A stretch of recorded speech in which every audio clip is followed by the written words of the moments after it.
आज हम बात करेंगे उस सिस्टम की जिसने लाखों मेहनतकश लोगों की जिंदगी पर बेड़ियां डाल दी थी, जो बरसों तक लाखों मजदूरों के लिए सिरदर्द बना रहा। एक ऐसा सिस्टम जिसे इंसानियत के नाम पर दाग कहा गया। एक ऐसी व्यवस्था जो मेहनतकश लोगों की आज़ादी छीन लेती थी, लेकिन अब उस सिस्टम को खत्म कर दिया गया है। ये कहानी है उस सिस्टम की जिसने खाड़ी देशों में काम करने वाले लाखों लोगों को जकड़ रखा था, लेकिन अब सऊदी अरब ने उस सिस्टम को ही खत्म कर दिया।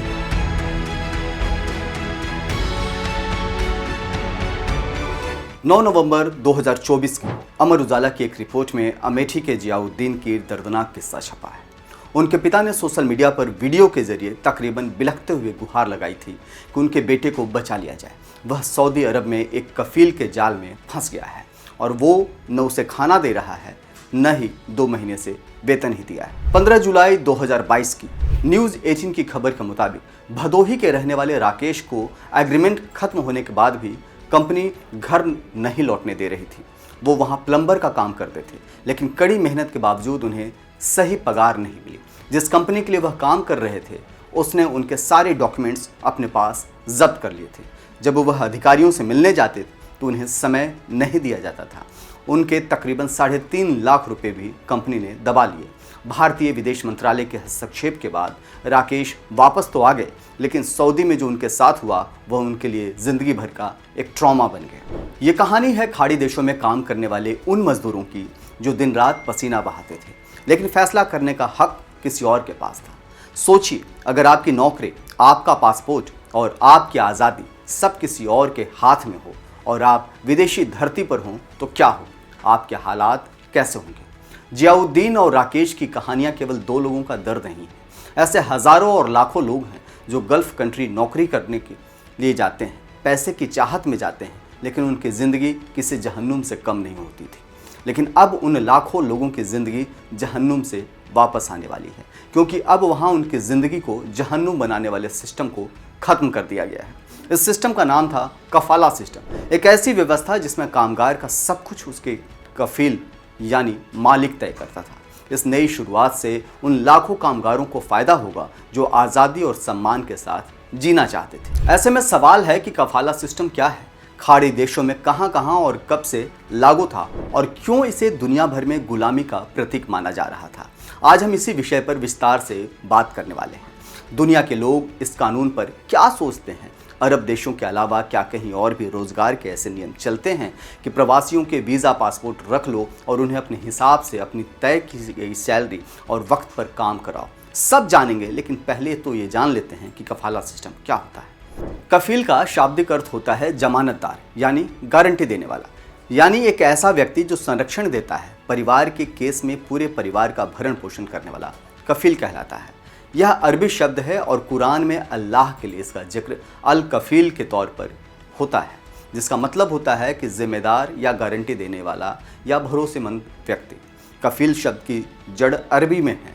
यह काफ, फा और लाम से बना शब्द है, जिसके 3 मतलब होते हैं। गारंटी देना यानी जिम्मेदारी लेना या गवाह बनना, किसी चीज़ की जिम्मेदारी उठाना या उसे संभालना, या फिर किसी चीज़ की देखभाल करने के लिए भरोसा किया जाना। इसी कफील से कफाला सिस्टम बना है।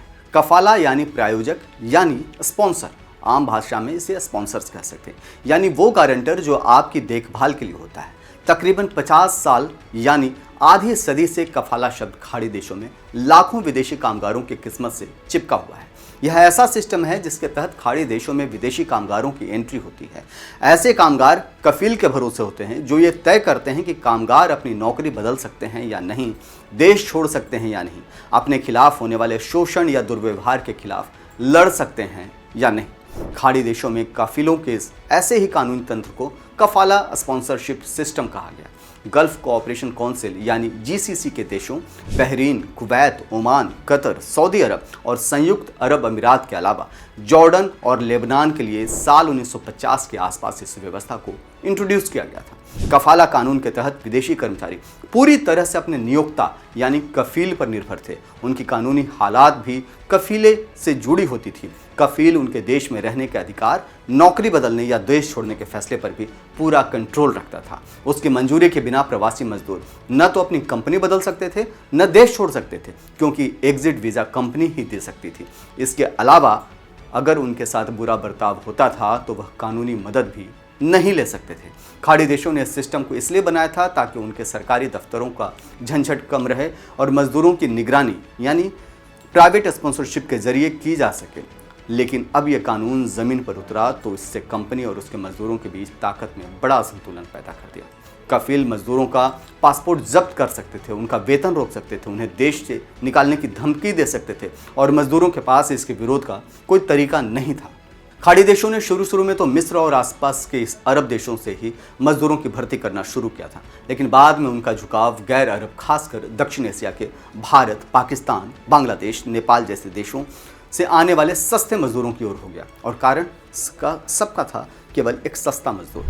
एक रिपोर्ट के मुताबिक अंतर्राष्ट्रीय श्रम संगठन ILO और ह्यूमन राइट्स वॉच HRW के हवाले से बताती है कि खाड़ी देशों में लगभग 2 करोड़ 40 लाख मजदूर अभी भी कफाला सिस्टम के अधीन थे, जिनमें सबसे बड़ा हिस्सा तकरीबन 75 लाख भारतीय लोगों का है।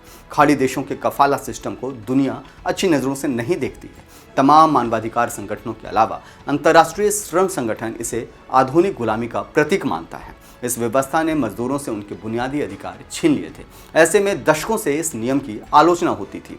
सऊदी अरब कफाला सिस्टम की जगह एक नया कॉन्ट्रैक्ट आधारित रोजगार सिस्टम ला रहा है। इसका मकसद कामगारों को ज़्यादा आज़ादी देना है। इसमें कामगारों को नौकरी बदलने की स्वतंत्रता मिलेगी।